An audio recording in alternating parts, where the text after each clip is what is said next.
Hello, my dear students. Myself Atul Agrawal. I am today teaching you integers exercise 1.3 introduction. यानी कि exercise 1.3 का introduction आज मैं आपको बताऊंगा। जैसे इसमें दिया हुआ है multiplication of integers. Multiplication of integers two types का होता है, जैसे कि पॉजिटिव इंटीजर्स और नेगेटिव इंटीजर्स। इन्हीं दो टाइप्स का होता है। जैसे कि फॉर एग्जाम्पल बताता हूँ,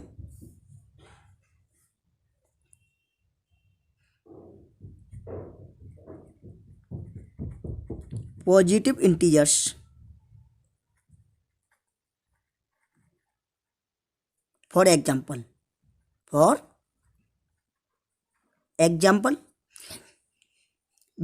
जैसे कि हमने कोई भी 4 डिजिट पॉजिटिव इंटीजर्स ले लिया, बी लेट 4,4,4,4 हमने 4 टाइम्स 4 को पॉजिटिव इंटीजर्स ले लिया। अब इनको क्या करना है, पॉजिटिव इंटीजर्स करना है। पॉजिटिव इंटीजर्स है तो हमें सबको ऐड करना है। तो 4 + 4 + 4 + 4 इक्वल टू कितना आ जाएगा। अब 4 इंटू क्या लिख देंगे, 4, यानी कि हमारा 4 टाइम्स दिया हुआ है तो क्या कर देंगे, 4 इंटू 4 लिख सकते हैं। इक्वल टू कितना आ जाएगा, 16 आंसर। बच्चे समझ गए होंगे। जैसे कि हमारा एक और सिंपल फॉर्मूला ऐसा होता है, 4 में 4 को ऐड करते हैं तो 8 हो जाता है, 8 में 4 को ऐड किया तो 12, 12 में 4 को ऐड किया तो 16। ऐसे ही उस प्रोसेस को से अलग, जैसे कि 4 इंटू 4, यानी कि हमारा 4 टाइम्स दिया हुआ है तो 4 इंटू 4 तो क्या आ जाएगा, 4 4 जा 16। बच्चे समझ गए होंगे। ऐसे ही negative integers,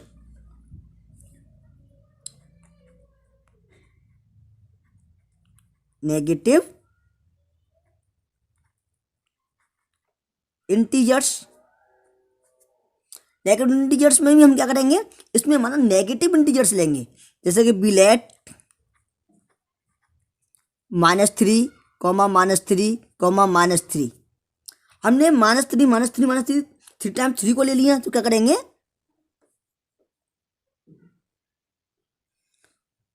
-3 plus -3 same process करेंगे तो क्या होगा, -3 इंटू 3, यानी कि ये 3 टाइम्स दिया हुआ है तो कितना आ जाएगा, 3 3 जा 9, वो भी किसका, माइनस का। बच्चे समझ गए होंगे। ऐसे ही आपको मैं अदर एग्जाम्पल बताता हूं।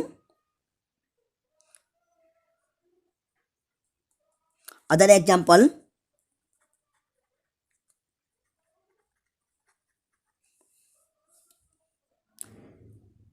Five into -6। अब हम इसको 2 टाइप से इसको सॉल्यूशन कर सकते हैं। एक तो 5 6 या 30, -30 आएगा। और एक और, जैसे कि ये हमारा ए का वैल्यू है, ये हमारा किसका वैल्यू है, बी का। अगर इनका हम प्लेसेस को चेंज कर देंगे, बी की जगह ए को कर देंगे, ए की जगह बी को कर देंगे, तो जब भी हमारा आंसर क्या आएगा, सेम आएगा। जैसे कि -6 इंटू 5, ये किसका वैल्यू है, ये बी का वैल्यू है और ये ए का वैल्यू है। हमने दोनों को प्लेसेस चेंज कर दिया तो कितना आ जाएगा, 6 5 जा 30, वो भी किसका आएगा, माइनस का। बच्चे समझ गए होंगे इस प्रोसेस को। इसमें तो हमारा फॉर्मूला कौन सा यूज हो रहा है, B used formula,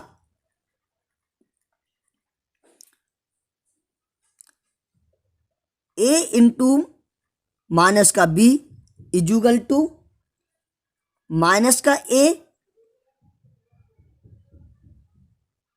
into B equal to minus का ए बी। जो आंसर आएगा वो भी हमारा किसका आएगा, माइनस का।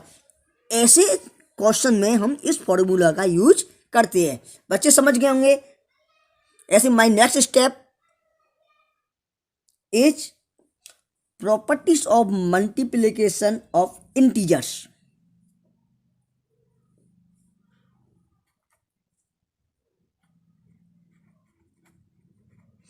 प्रॉपर्टीज ऑफ मल्टीप्लिकेशन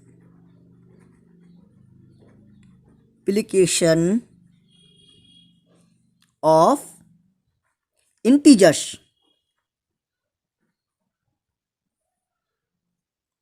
अब हमारा प्रॉपर्टीज ऑफ इंटीजर्स क्या होता है मल्टीप्लिकेशन में, जैसे कि हमने प्रीवियस क्लास में पढ़ा था closure property, commutative property, multiplication of zero, यानी कि नेक्स्ट इंट्रोडक्शन में आपको बताया था सेम प्रोसेस वही है। तो क्या करेंगे, सबसे पहले प्रॉपर्टी कौन सी आती है, क्लोजर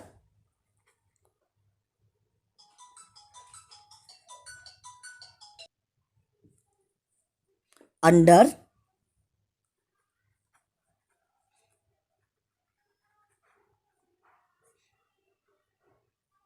मल्टीप्लिकेशन।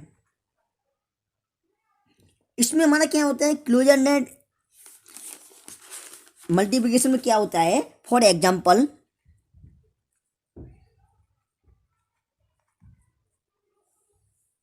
जैसे कि हमारा कोई इंटीजर्स है, जैसे कि हमने बी लेट कर लिया, हमने कौन सा इंटीजर्स मान लिया 9 कॉमा माइनस का 3 मान लिया।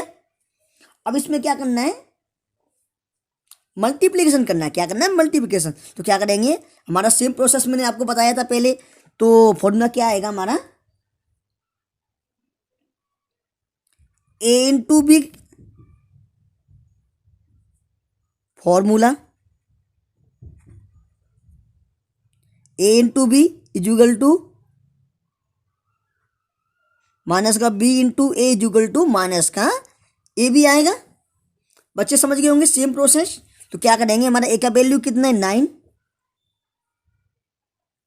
इंटू माइनस का 3 इजुगल टू कितना आ जाएगा, माइनस का 27, 9 3 27 आंसर। बच्चे समझ गए होंगे। ऐसी नेक्स्ट प्रॉपर्टी हमारी कौन सी है, commutative property.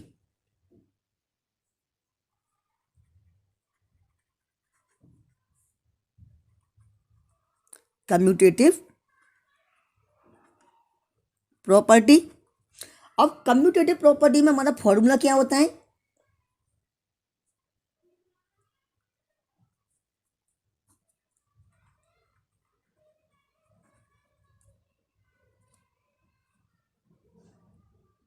A into B equal to B into A. हमारा सेम फॉर्मूला हो गया, A into B equal to B into A. तो हमने कोई भी 2 इंटीजर्स मान लिया, जैसे कि हमने मान लिया 7 और 5, 2 इंटीजर्स मान लिया, तो हम दोनों मल्टीप्लिकेशन करेंगे। तो क्या आएगा, 7 into 5 equal to 5 into 7 equal to कितना आ जाएगा 35। 7 5 में कितना होता है 35। बच्चे समझ गए उनका कम्यूटेटिव प्रॉपर्टी का फॉर्मूला क्या है, A into B equal to B into A. इसमें क्या है, एक प्लेसेस के दूसरे प्लेसेस को चेंज करके हमारा आंसर क्या आता है, सेम आता है। बच्चे समझ गए कम्यूटेटिव प्रॉपर्टी को। The next property is multiplication by zero. तो इसका फॉर्मूला क्या होता है,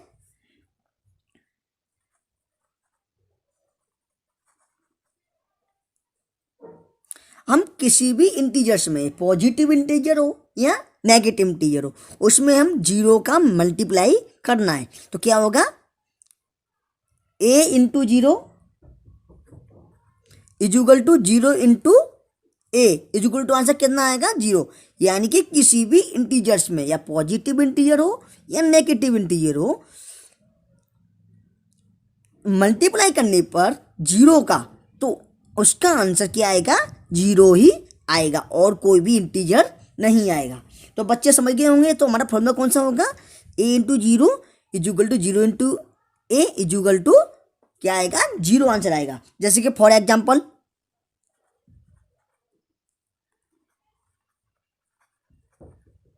फॉर एग्जाम्पल 8 इंटू जीरो, हमने 8 कोई होल नंबर ले लिया, यानी कि इंटीजर ले लिया, 8 इंटीजर ले लिया, उसमें हम जीरो का मल्टीप्लाई करेंगे। यहाँ पर हम जीरो में 8 का मल्टीप्लाई करें, दोनों का आंसर कितना आएगा, जीरो आएगा। बच्चे समझ गए होंगे। यानी कि किसी भी इंटीजर में जीरो से मल्टीप्लाई करने पर उसका आंसर कितना आएगा, जीरो ही आएगा। बच्चे समझ गए होंगे। The next property, multiplication identity. तो इसका फॉर्मूला क्या होगा?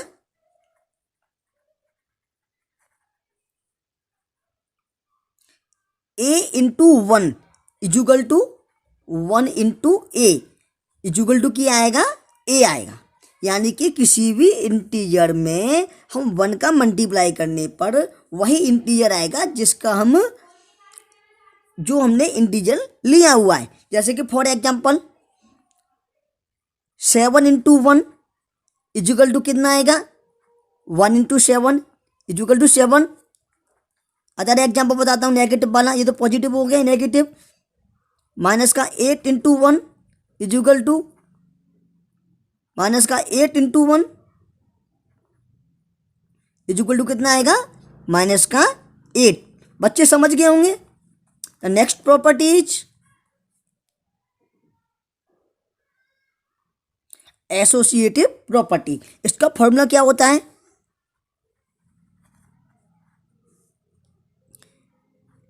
ए इंटू बी यानी कि ब्रैकेट में bracket close into C equal to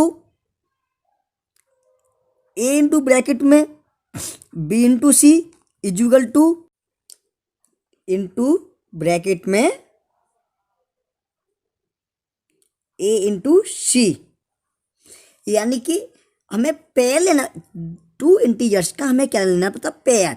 यानी कि ब्रैकेट में A into B equal bracket close into C equal to A into bracket में B into C bracket close equal to B into bracket में A into C bracket close. यानी कि हमें integers का pair लेना पड़ता है जिसका हम मल्टीप्लिकेशन करते हैं ब्रैकेट में। बच्चे समझ गए होंगे फॉर्मूले को। फॉर एग्जाम्पल बताता हूँ।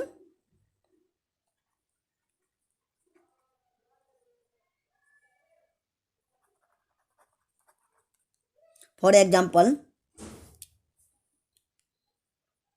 Consider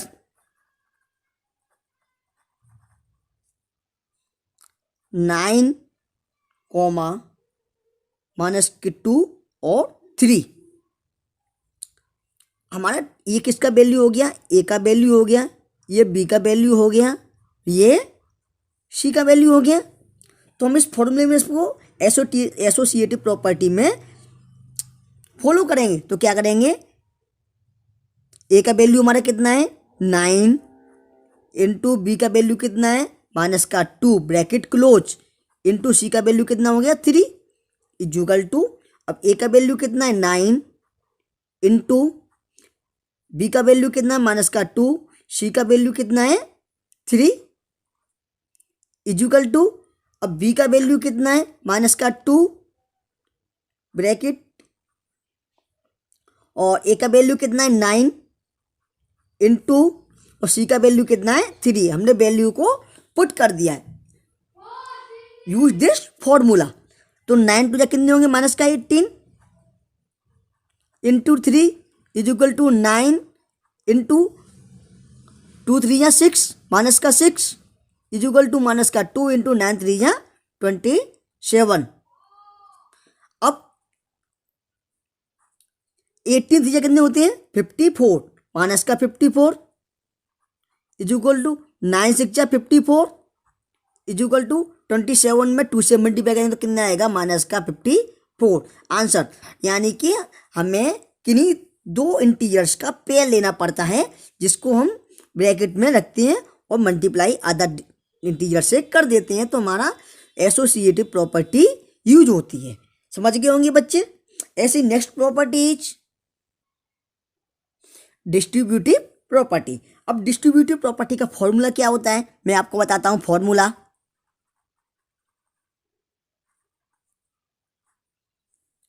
a into B plus सी, यानी कि टू इंटीजर्स का पेयर का हमें ऐड करना पड़ता है ब्रैकेट में। इक्वल टू क्या आएगा? ए into B plus A into सी। बच्चे समझ गए होंगे। यानी कि हमने इस ए का बी में मल्टीप्लाई कर दिया और सी में मल्टीप्लाई कर दिया, यानी कि ए into B plus A into सी। बच्चे समझ गए होंगे डिस्ट्रीब्यूटिव प्रॉपर्टी का फॉर्मूला। कंसीडर फॉर एग्जाम्पल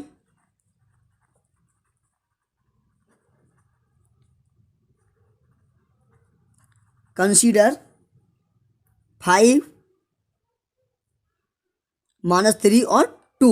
हमने 3 डिजिट यानी कि 3 इंटीजर्स ले लिया। ये किसका वैल्यू, ए का, ये बी का और ये सी का वैल्यू हो गया।